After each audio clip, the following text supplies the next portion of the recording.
A paz, queridos, que bom estarmos aqui novamente no nosso programa semanal da Escola Bíblica Dominical para continuarmos a nossa série de estudos bíblicos falando sobre a evangelização, tá? Os desafios para a nossa modernidade. E hoje nós chegamos à lição de número 5, e a lição de número 5 tem como título a evangelização urbana e as suas estratégias. Então hoje o nosso foco vai ser na evangelização urbana, tá? Nas cidades, nas pequenas, médias e grandes cidades. A leitura bíblica em classe se encontra em Atos dos Apóstolos, capítulo 2, do verso 1 ao verso de número 12.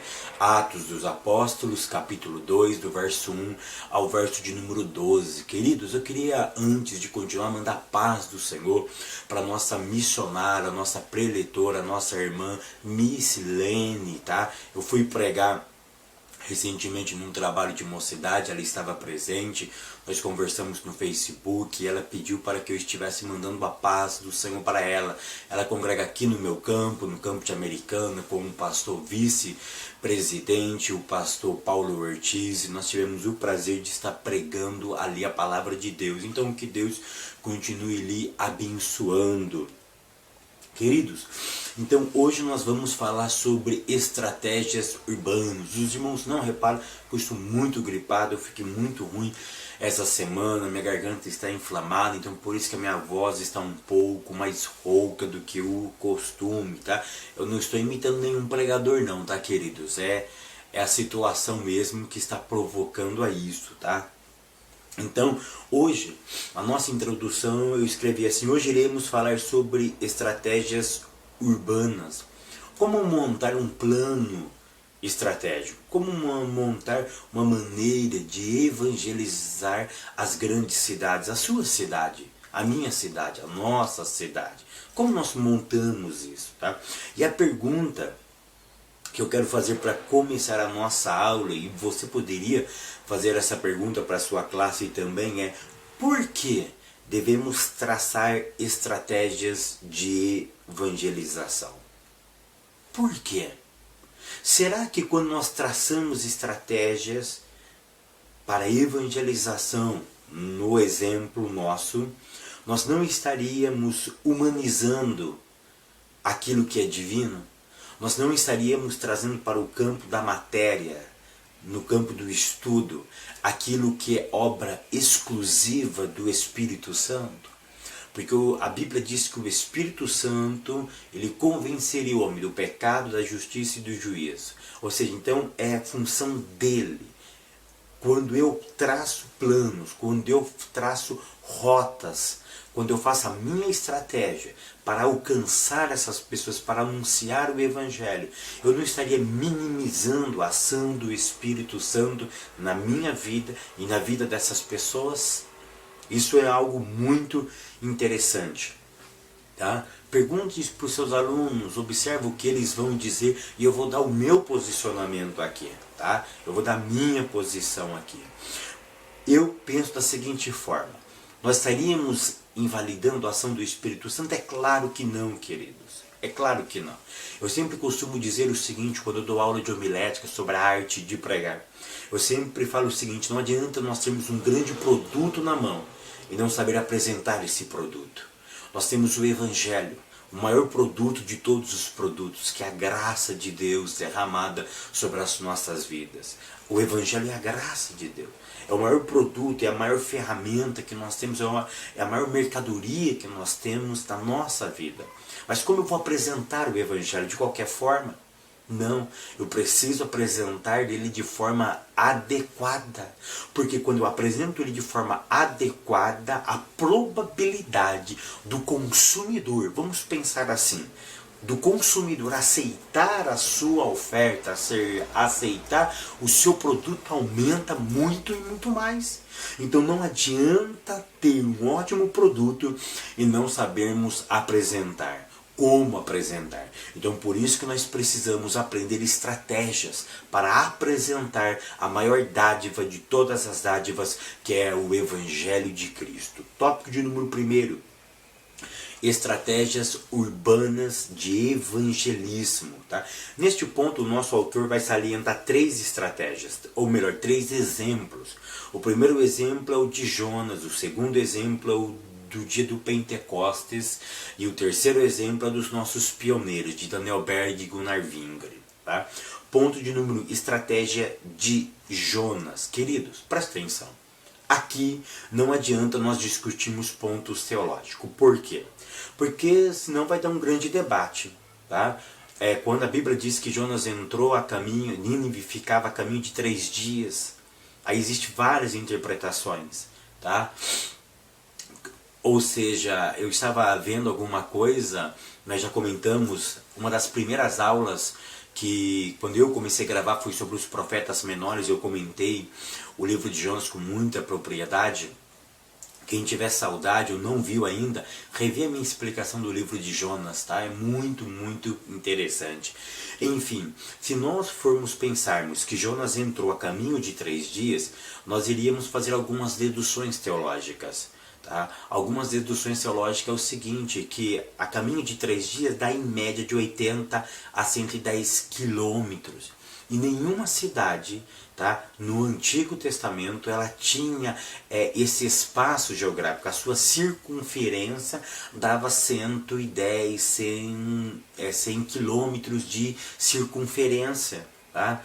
Então, aí vai ter muita especulação, outros vai dizer que o raio dela era de 20 a 22 quilômetros, outros vão falar que é de 25 quilômetros, enfim, não vamos entrar nessas discussões teológicas. O que nós precisamos salientar, qual foi a estratégia de Jonas, embora eu acho que Jonas não teve estratégia, assim, o ponto dele principal não era montar uma estratégia. Tá? No meu ponto de vista, Jonas queria ser rápido e ligeiro, tá? Porque ele não gostava de Nínive. Tá? Ele não queria que aquele povo aceitasse, fosse alcançado pela misericórdia, mas ele tinha consciência de que se a mensagem fosse pregada e se houvesse arrependimento dos ninivitas, o que Deus iria fazer? Ia poupar aquela cidade. Jonas conhecia a misericórdia, a graça de Deus sobre as pessoas. Então Jonas, ele ficou meio entediado. Então, no meu ponto de vista, Jonas queria ser rápido e ligeiro. Tá? Quantos dias Jonas teria que pregar? 40 dias. Né? Na verdade não era 40 dias de pregação. Jonas anunciou a mensagem que dentro de 40 dias Deus estaria destruindo aquela cidade se não houvesse arrependimento. Então qual foi o argumento do nosso pastor? Que Jonas, ele, por ter curto período de tempo, tá? No meu ponto de vista, 40 dias dava para ele evangelizar toda a cidade. É claro que isso não era de forma individual, era de forma estratégica, mas preste atenção, a mensagem dele tinha que ser rápida e ligeira. Por quê? Porque o alcance tinha que ser rápido e ligeiro também. Ele teria que, em um curto espaço de tempo, alcançar todas as pessoas. Tá? E às vezes nós precisamos ter insistência em pregar a mensagem evangelística. Então, no meu ponto de vista, Jonas, ele tentou ser rápido e ligeiro. Então ele entra já pregando nos pontos principais. Ele vai, por exemplo, na avenida principal, numa das avenidas principais de Nínive, e começa a anunciar o evangelho em pontos estratégicos. Então, verdade é que no capítulo 3, no verso 4, ele, no caminho do primeiro dia, ele anuncia em pontos estratégicos. Já no verso de número 6, a Bíblia diz que essa mensagem já chegou na onde? Já chegou no palácio. O rei já estava sabendo, já tinha sido informado, alcançado pela mensagem de Jonas, onde ele pede para que o povo também se compadecesse, arrependesse dos seus pecados e aceitasse o Deus Todo-Poderoso. Então, na estratégia de Jonas, no meu ponto de vista, ele usa pontos estratégicos, tá? Ele usa pontos estratégicos, porque a cidade de Nínive tinha cerca de 120 mil homens. Alguns vão dizer que poderia ter até 500 mil pessoas, porque 120 mil era só homens. Outros vão dizer que não, mas enfim, o que é importante é que Jonas usou pontos estratégicos. Ele não, preste atenção, ele não ficou atirando no vento. O que é importante é que ele teve um alvo, ele estabeleceu um alvo. independente do motivo que levou Jonas, mas ele queria ser rápido e ligeiro com a mensagem. E para ser rápido e ligeiro, não pode ficar com picuinhas, não pode ficar em pontos isolados. O que ele fez então? Ele foi nas vias principais para alcançar o maior número de pessoas e para que aquelas pessoas que ouvissem pudessem também ajudar ele a propagar a sua mensagem. Na verdade não era dele, era do Eterno, era de Deus. Ponto de número 2. A estratégia do Pentecostes. No evento de Pentecostes, que todo mundo conhece, inclusive a leitura da nossa leitura bíblica em classe, aqui Atos capítulo 2, onde acontece a descida do Espírito Santo. E aí nós vamos encontrar que Deus usou também uma estratégia. Olha que no ponto 1 foi a estratégia de Jonas, aqui é a estratégia de quem é de Deus. Deus usa uma festa na cidade de Israel, na cidade de Jerusalém, para impactar a sua igreja, para impactar o mundo. E eu gostaria de fazer um desafio para você. Tá? Professor, faça esse desafio na sua igreja, na sua escola dominical com seus alunos. Pergunte para ele quantas nacionalidades, quantas etnias tinha ali no episódio do Pentecoste. Quantas Lucas narra que foram evidenciados com falar de uma nova língua. Leia com cuidado que você vai descobrir, era 10, era 15, era 17, era 20, 22, 50, quantas nacionalidades tinha ali presente. Isso é muito interessante, desperta a curiosidade. Eu não vou responder aqui, tá? Pesquisa aí na Bíblia, olha, conta, enumera, que você vai ver que é muito interessante. Leva isso para a classe de vocês. Enfim, tinha um número X, tá? Eu sei qual é esse número, mas eu quero que você descubra aí, tá? Vai ser exercício de casa, tá? Para você levar para sua classe amanhã, na escola dominical. Então, a Bíblia diz que um X de pessoas estavam ali. E a Bíblia usou aquele momento para descer o Espírito Santo sobre ele. Então uma pessoa que não falava um idioma, ele ouvia, por exemplo, um americano, tá, falando em português. Eu era português, eu sou brasileiro. E faz de conta que nós estávamos ali. E nós estávamos ouvindo um americano que nunca tinha falado a língua portuguesa. Só falava o inglês. De repente ele estava falando a língua portuguesa, as grandezas de Deus. Eu sabia que ele era um americano e que ele não falava a língua portuguesa. Eu ouvia ele falar na minha própria língua, na língua portuguesa, as grandezas de Deus. Isso é fantástico, queridos. Isso é fantástico. Então Deus usou esse momento oportuno para divulgar a sua mensagem. E o nosso autor, ele diz que nós devemos montar equipes, tá?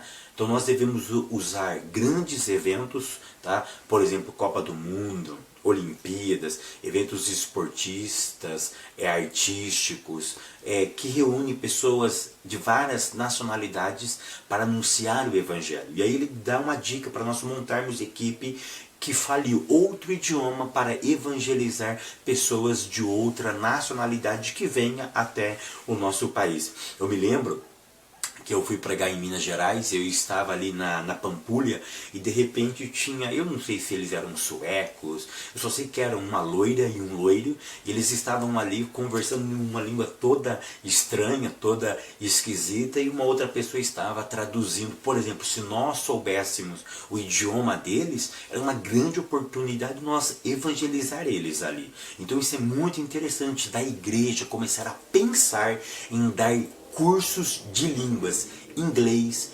espanhol, francês, italiano, gratuito, tá? Ou cobrar uma pequena taxinha, tá? Usar os irmãos que já falam o inglês, o francês, o italiano, o espanhol, e dar esses cursos de forma básica para a igreja, tá? E cobrar, talvez, nem cobrar, ou talvez cobrar algo simbólico para que possa dar valor também, mas enfim, para nós alcançarmos mais pessoas através do Evangelho de Cristo, tá? Ponto de número 3, a estratégia dos nossos pioneiros. Queridos, então no ponto 3 nós vamos falar sobre a estratégia dos nossos pioneiros, tá? Eu não vou... A pergunta que não quer calar é o seguinte: por que foi escolhido Belém do Pará? Por quê?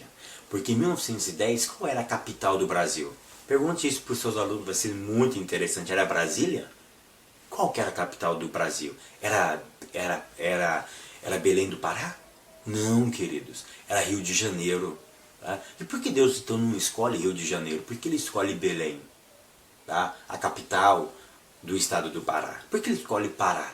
O estado do Pará é a cidade chamada Belém. Tá? Existem várias indagações, existem várias respostas para isso. Tá? Uns vai falar sobre os pontos estratégicos do rio, outros vão falar que Deus escolhe Belém por causa das duas palavras, né? Belém em hebraico e Pará do grego, né? Belém, casa de pão, Pará, vem de uma raiz grega que dá a ideia, a margem do rio. Enfim, são muitas as respostas, tá? Mas enfim, Deus escolheu Belém, tá? Deus escolheu Belém. E eu queria, somente nesse primeiro tópico, tanto da estratégia de Jonas, da estratégia de Pentecoste, da estratégia dos nossos pioneiros, eu queria salientar somente uma coisa: somente Deus pode nos dar a devida estratégia. Tá? Eu sei que estudarmos isso é muito interessante, é muito belo, mas somente Deus pode dar a estratégia. Daniel Berg e Gunnar Wingre, eles estavam em umas reuniões nos Estados Unidos, em Chicago, e a Bíblia e a história nos diz que eles foram impactados pelo Espírito Santo e por uma profecia. Tá? Deus pede para que eles viessem até Belém, aqui no Brasil. Bem, verdade é que eles estavam sendo preparados para ir para a China, pela Igreja Batista do seu país. Mas o Espírito Santo mudou a história, o Espírito Santo estava direcionando eles, então eles vêm para o Brasil. O que eu acho muito interessante é que nós devemos estudar estratégias, mas nós precisamos pedir a estratégia necessária para momentos específicos em cada realidade. Porque eu não posso ter uma estratégia para minha cidade, que tem 200 e poucos mil habitantes, 1 milhão de habitantes, e ter a mesma estratégia para uma cidade de 4 mil habitantes, de 5 mil, de 10 mil habitantes. Ou seja, enfim, nós precisamos pedir uma estratégia específica para Deus em cada momento da nossa vida. Para cada situação, Deus tem uma estratégia. Querido, grave isso. Para cada situação, Deus tem uma ferramenta. Eu sempre gosto de pregar isso. Para cada situação, Deus tem uma ferramenta específica. A mesma ferramenta que Ele usa aqui não é a mesma ferramenta que Ele usa ali. Ele usa ferramentas diferentes e em momentos diferentes. Tópico número 2. Os desafios da evangelização urbana. Nós temos alguns desafios. E um dos desafios é a incredulidade e a perseguição. Tá? Por que incredulidade? Se nós lermos a revista, eu escrevi assim: no meu ponto de vista, queridos, eu acho muito mais difícil pregar para os crentes do que para os não crentes. Aqueles que não são evangélicos, eles nunca ouviram o evangelho. Eles não entendem dessa graça de Deus. Então, se você anunciar o evangelho puro e verdadeiro, eles vão acatar como verdade. Tá? Difícil, no meu ponto de vista, é pregar para aqueles que já são crentes. Tá? Que já ouviram um monte de besteira por aí, estão ouvindo um monte de besteira por aí, e aí nós continuamos pregando o verdadeiro evangelho e você está errado, aquele libertano está certo. Tá? Então, no meu ponto de vista, uma das grandes dificuldades é pregar para pregar o evangelho puro para os crentes, porque para os não crentes é fácil. No meu ponto de vista, uma das grandes dificuldades, existem inúmeras, né? Mas de tentar tirar da mente da nossa sociedade que os evangélicos é um bando de ladrões, os ministros são um bando de ladrões, os pastores são um bando de ladrões. Porque quando nós vamos pregar o evangelho, algumas perguntas não são pertinentes. Mas tem dízimo na sua igreja?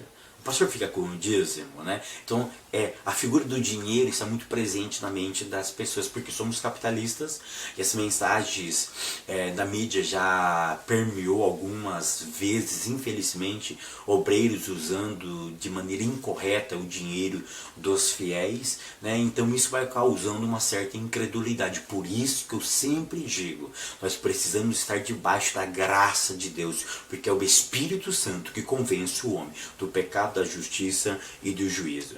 E o segundo ponto que o nosso autor usa aqui é a perseguição. Perceba que Jesus foi perseguido por quê? Pelos não crentes? Claro que não, pelos próprios religiosos. Tá?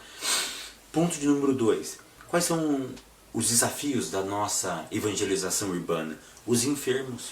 Tá?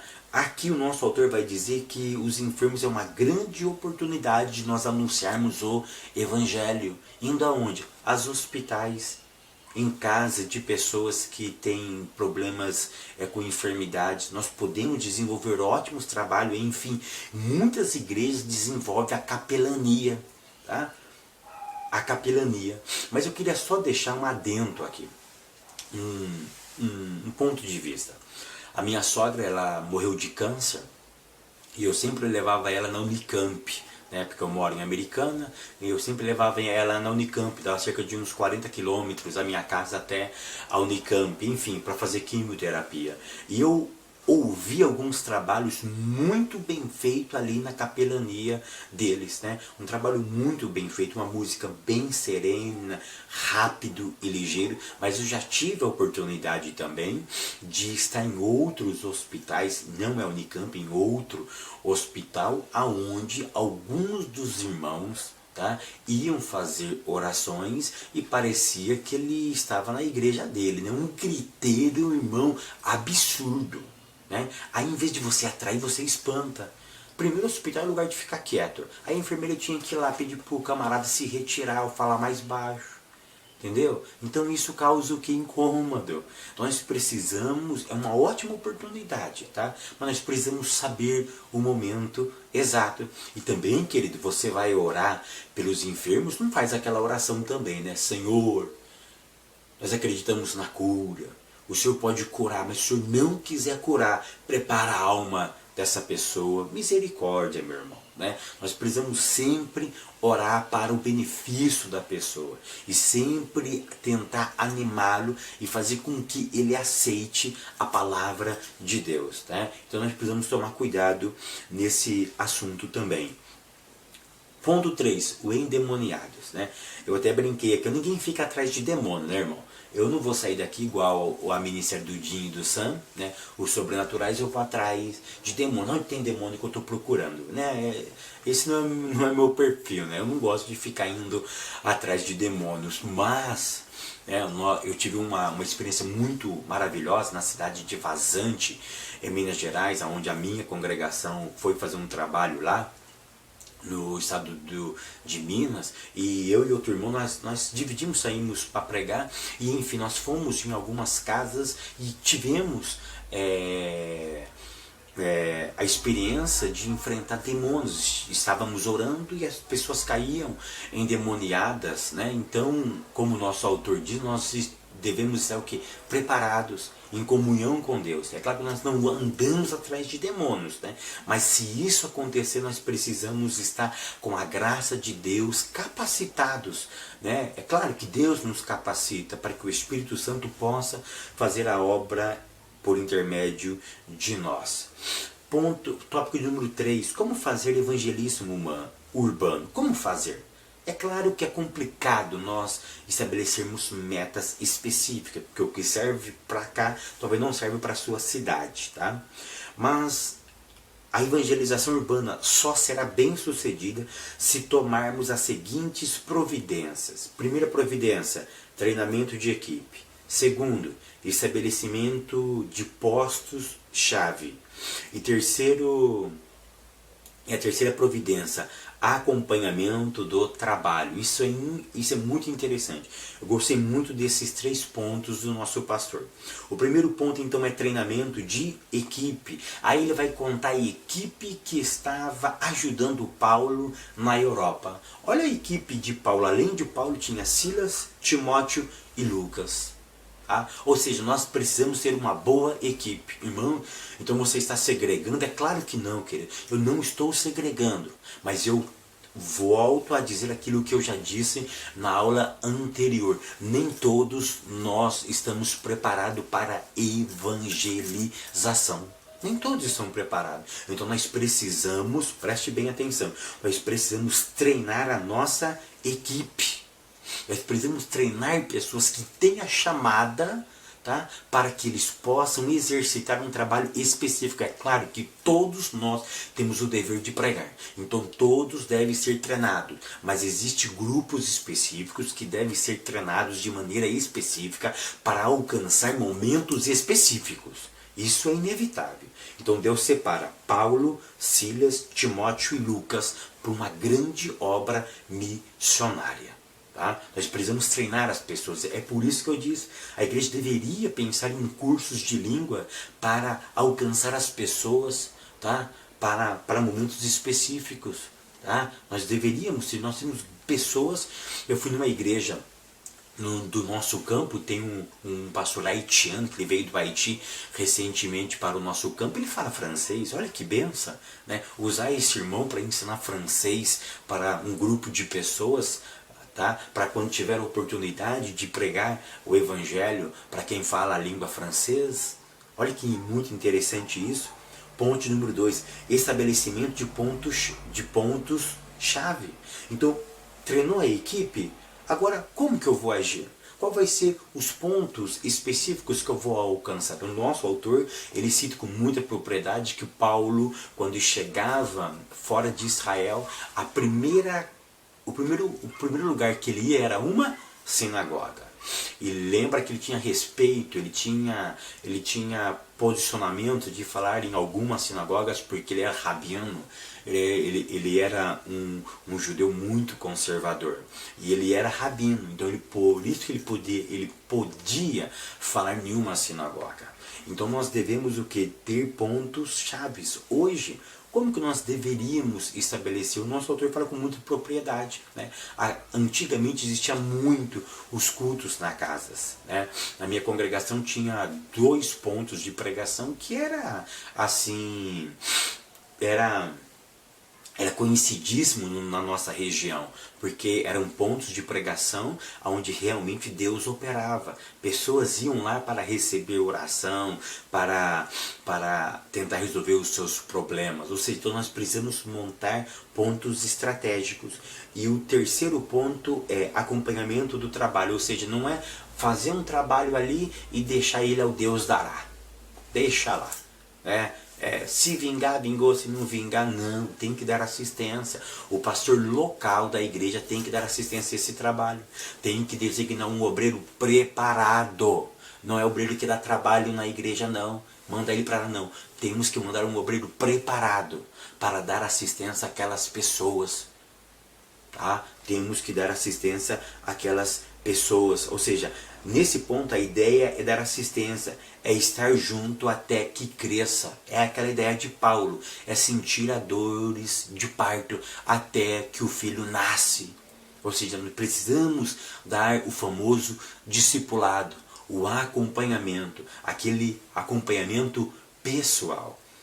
Tá? Eu quero concluir essa aula dizendo o seguinte: peça a Deus, querido, se a chama missionária, se a chama da evangelização está no seu coração, peça a Deus uma estratégia específica.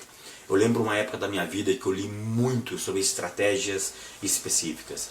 E eu estava lendo as estratégias que Deus deu na China para o pastor David. Eu estava lendo o que Deus fez na Colômbia com o Castelano. Eu estava lendo estratégia que Deus deu para vários homens, para o pastor Satiro, eu estava lendo várias obras, e uma coisa que o Espírito de Deus comentou no meu coração, que eu pude sentir após aquela leitura, tem a sua própria experiência na obra evangelizadora. Ou seja, o mesmo Deus que capacitou esses homens, Ele é capaz de capacitar a nossa vida, a tua vida, para alcançarmos pessoas para o reino de Deus. Amém? Que Deus continue abençoando a todos. Até semana que vem, querendo Deus.